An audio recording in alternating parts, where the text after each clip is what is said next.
Oklahoma breaks a record when it comes to new COVID cases, plus another day without power for ice storm victims. And are we any closer to knowing who the next president will be? This is OU Nightly.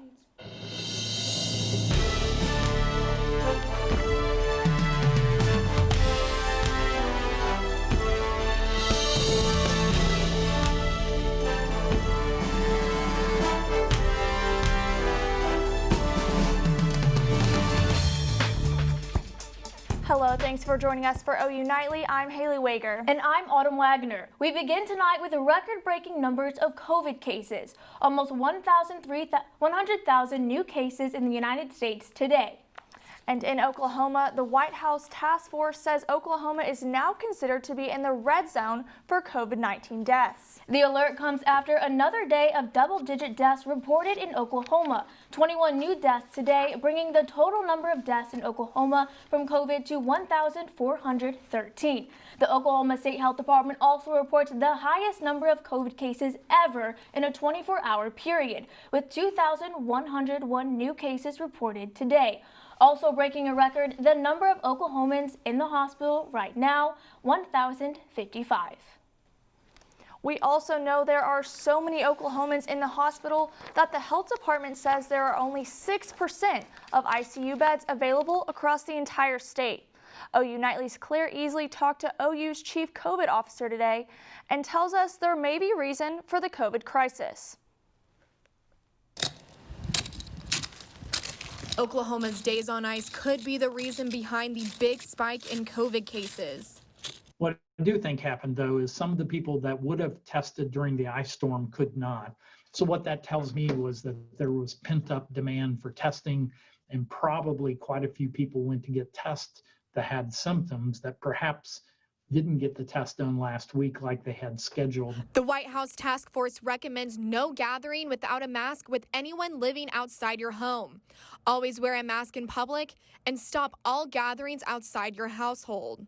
I do think, though, that there are large swaths of our population still that don't take this very seriously or don't think that this disease will impact them. Hospitals have a surge plan in hopes to free up more beds to patients that need them. Two major concerns are flu season and family gatherings during the holidays. If you're traveling home for Thanksgiving, make a free test available to yourself just to make sure you're not affected and taking it home. Dr. Bratzler is also recommending everyone go out and get their flu shots this year so hospitals aren't dealing with a flu outbreak during a pandemic. Claire Easley, OU Nightly.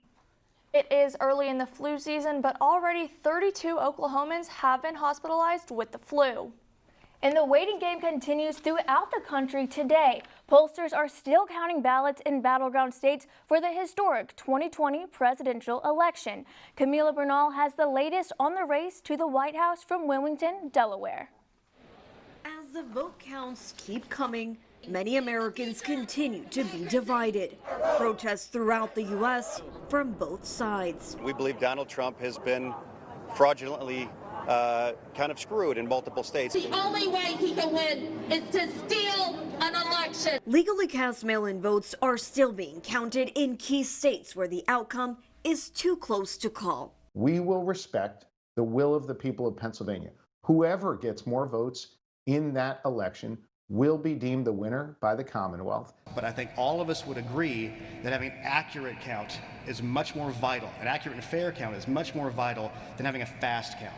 President Trump's team is seeking to keep his slim path to victory alive, launching legal challenges in multiple states without offering evidence of irregularities. The president continuing to sow mistrust in the election results with false claims, sending out this statement. If you count the legal votes, I easily win the election. If you count the illegal and late votes, they can steal the election from us. Meanwhile, Joe Biden's campaign manager insisted Thursday that the Democratic nominee is on pace to win the presidency, but urged patience. We're just plugging along with our focus on making sure the votes are counted. In Wilmington, Delaware, I'm Camila Bernal reporting. OU Nightly will continue to report current numbers on our Facebook page. The post office is making changes to ensure every vote is counted. Grace Whitten has that story and the rest of today's headlines surrounding the election. Thanks, Haley. USPS is now sweeping all processing facilities twice a day to allow properly postmarked ballots to be delivered to election headquarters so they can be counted. The sweeps will take place at critical locations, including Nevada, Pennsylvania, and North Carolina. Each of these states have different laws for mail-in ballots. North Carolina and Pennsylvania ballots count if they are received by or on November 6th, Nevada, November 10th. This means it will be a few more days before all votes are counted and maybe before we know our next president. And protesters are still filling the streets in multiple cities across the country. The demand is for all votes to be counted. Most of the protesters are Republicans reacting to Trump's claims about problems with voting and counting ballots. Hundreds of people have been arrested across the nation. In Minneapolis alone, more than 600 people have been arrested for protesting on an interstate. Currently, we are waiting on 5 key states to count and announce their results. And election officials are speaking out about viral online claims. These claims, fueled by social media, are that Arizona voters who use Sharpie pins on their ballots won't have their vote counted. One woman adds to the controversy by claiming in a viral video that she was forced to use a Sharpie so her vote wouldn't be counted. State leaders say these claims are false and that every vote will be counted no matter what kind of pin or Sharpie used. Arizona is one of the few states we're still waiting on for results, and election officials are still working to count the votes. And another state working to count the votes is Pennsylvania. But they have been working hard, but the Pittsburgh Steelers are stepping in to help. They have brought election officials dinner, and they will be well fed. Thanks, Grace. And last week's historic ice storm continues impacting Norman residents. McKenzie Gladney joins us live with more details. McKenzie? Thanks, guys. I'm here at Centennial Park, a quiet neighborhood park in Norman, but especially quiet today because tree branches have taken over the park. Blocking sidewalks and play structures, children are not present today.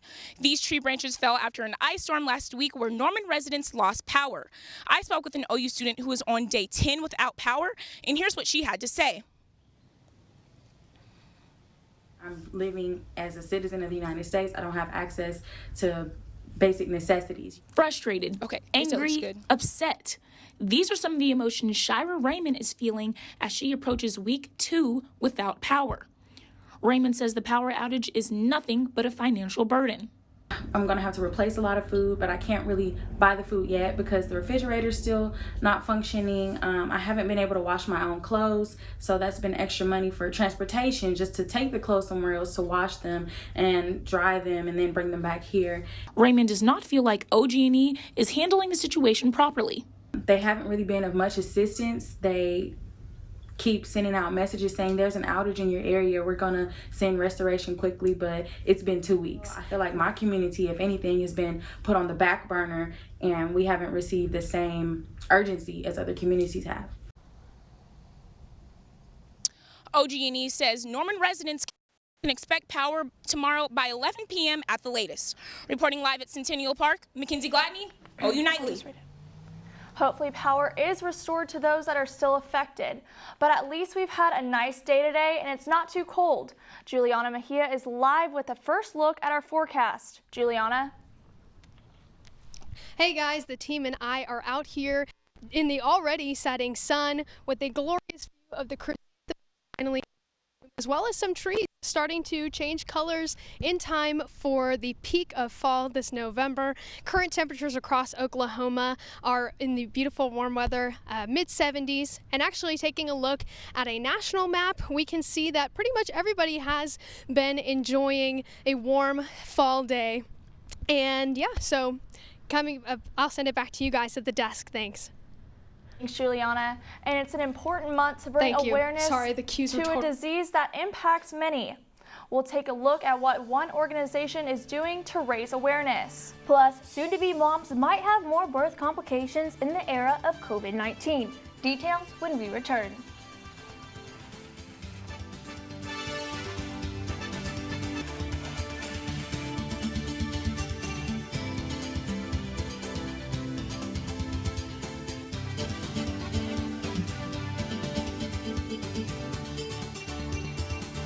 Welcome back. We don't have to tell you November is a big month for food as Americans celebrate Thanksgiving. But November is also a month to stop and check for a serious health issue. Sinclaire Jacobs has more in Health Beat. Haley, November is also the National Diabetes Awareness Month. The disease impacts more than 34 million people in the U.S. alone, with 1 in 5 Americans not even knowing they have it. Diabetes is the 7th leading cause of death in the U.S. Type 1 is when your body cannot produce insulin in the pancreas, while type 2 is when the body doesn't respond to insulin correctly to keep blood sugars levels normal. You can lower your chances of developing type 2 diabetes by maintaining a normal weight, staying active, and eating a healthy diet. And a new CDC report indicates pregnant women infected with COVID-19 are at a higher risk for preterm delivery. Data shows that 1 of 4,000 COVID-positive pregnant women, that more than 13% of their births came early. Of the 4,000 women who tested positive in their 3rd trimester, 45% already had a pre-existing condition. The study suggests that these newborns are more likely to test positive in their infant stages. In Haley and Autumn, while countries such as New Zealand entered day 10 with no new coronavirus cases, Greece is entering week 3 of its national lockdown. Back to you at the desk. Thanks, Sinclaire. And while you might have your eyes on the 2020 presidential election, there's another election happening right here at OU. Find out more about this student election when we return. And Juliana joins us with another look at the weather. Juliana? Yeah, so lucky for us, coming up this weekend, the warm weather is going to hold on until possibly the top of next week. We may see some showers and isolated thunderstorms. I'll have all of that coming up next in the full forecast.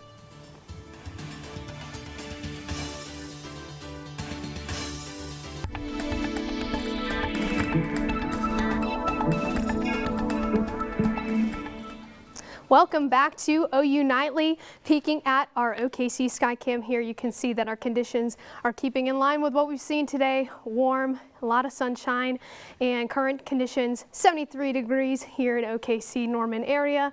Again, all that sunshine, winds coming from the south. I did want to include a brief update on Tropical Depression Ada. This is expected to regain some strength over the Caribbean and then return to a status of tropical storm before potentially reaching southern Florida with loads of rain that it's going to be dumping, as well as bringing some strong winds. But bringing it back home, lows tonight are pretty mild across the board. We're in the 50s.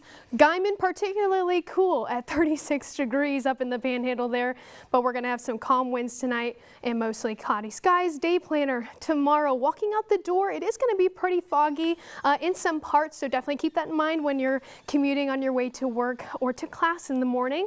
And then we'll warm up to a wonderful 70 degrees with some sunshine here and there throughout the day. Highs tomorrow for the rest of this state, keeping it again in line with the southerly winds, keeping us warm in the mid 70s. And I did want to include, finally here in Oklahoma, we're starting to see the fall colors come in with the trees finally changing colors. We still have a ways to go until it really does peak here in Oklahoma.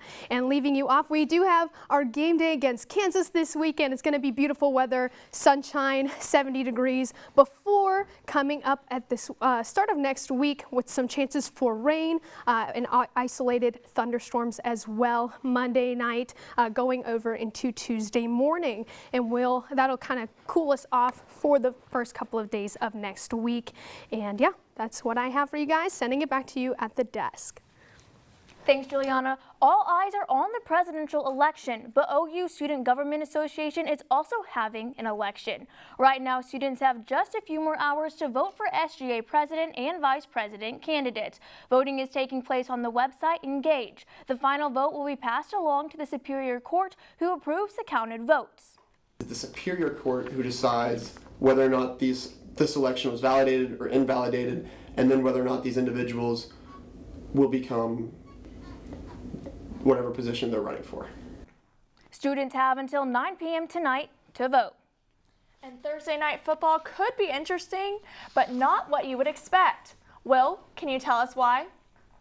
Yes, both teams tonight have been fraught with injuries and COVID-19, and the Sooners look to take another victory from Kansas this weekend. All of that and more, stay tuned, because sports is next.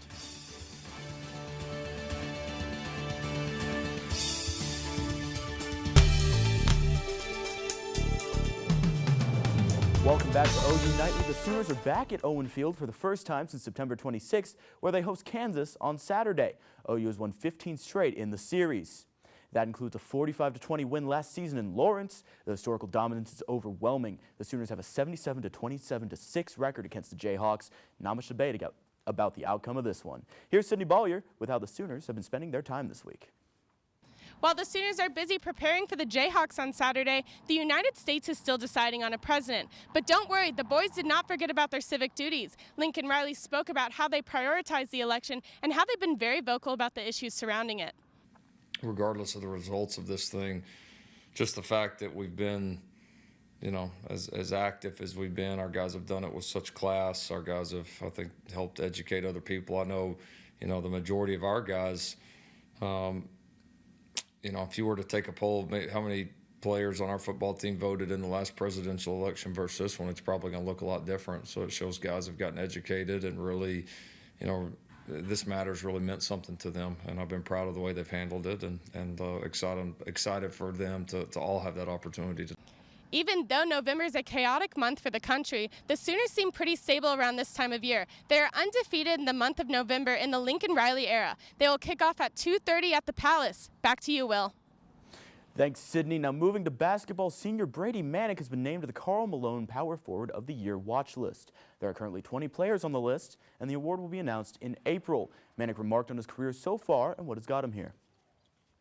It just feels like yesterday I was moving into Headington, just a really fast career, but I mean, you look back on it, we've done a lot of things here at OU the last 3 years, and I'm just ready for this season to play out and see how it ends up. And COVID-19 continues to spread in the NFL as multiple teams closed facilities today due to positive cases. The Houston, Texas facility shut down for the second week in a row today after another player's positive test. The player is now self-isolating and all meetings are virtual. The Chicago Bears and Kansas City Chiefs have also shut down. A Bears player tested positive earlier today, as well as a staff member for the Chiefs. But possibly the two hardest hit teams by COVID-19 will face off tonight. Both the Green Bay Packers and the San Francisco 49ers have at least 3 players out due to COVID-19. The Packers are out almost all of their running backs, with both A.J. Dillon and Jamal Williams out. Meanwhile, the 49ers' air game is hindered as they are down to only 1 receiver. Kickoff tonight is at 7:20. And speaking of the Packers and COVID-19, the people up in Green Bay are making sure some legends don't get sick. Earlier today, masks were put on statues of Vince Lombardi and Curly Lambeau. With no fans allowed in Lambeau for the foreseeable future, 2 Packers legends were masked up to remind fans to do the same. And good news for the Packers tonight, running back Aaron Jones has been activated. He could play tonight. And this is a great gesture from the Packers. And as a Packers fan, it reminds me that I need to get a Packers mask myself. Back to y'all. Thanks, Will. You know, we just may have to get you a Packers mask that looks like cheese. Yeah, we definitely will. Well, in a rough political climate, a Kentucky town gets a doggone good new mayor. Straight ahead on OU Nightly.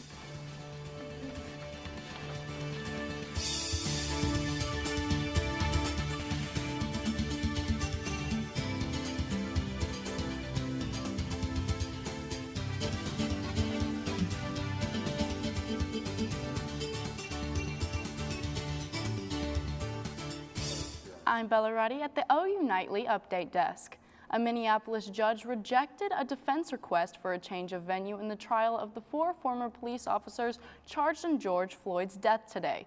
Judge Peter Cahill also ruled that the ex-cops will be tried at the same time on March 8th, despite concerns of an unfair trial. Be sure to like us and follow OU Nightly on Facebook, and if you have a suggestion for a news story, let us know. That's it for now. Back to you in the studio. Thanks, Bella. And a canine candidate was elected as mayor of a Kentucky town. Wilbur the French Bulldog is the new mayor-elect of Rabbit Hash, Kentucky. The town has elected a dog as mayor since the 1990s. Every year, residents cast their ballot by donating to the local historical society. So cute. I wish my mayor was a dog. I don't know what kind of, civic duties the pup does, but it's cute, it's fun. And we're gonna take one last look at weather. Juliana, what can we expect these next few days? Yeah, thanks. So keep in mind that tomorrow morning we may see some fog in some areas as you're on your way to work or to class tomorrow morning. And then this weekend is going to keep up with the warm, sunshiny weather that we've had just in time for that football game on Saturday. But at the start of next week, we are expecting some chances for some rain as well as isolated thunderstorms for Monday and Tuesday, cooling us off a bit for the rest of the week. But thanks, guys. Sending it back to you. Thanks for joining us for OU Nightly, presented by Gaylord College at the University of Oklahoma. Catch us live weekdays at 4:30 and again at 9. As we end the second day of the country waiting for the results of the presidential election, we leave you with a look at our nation's capital. Good night.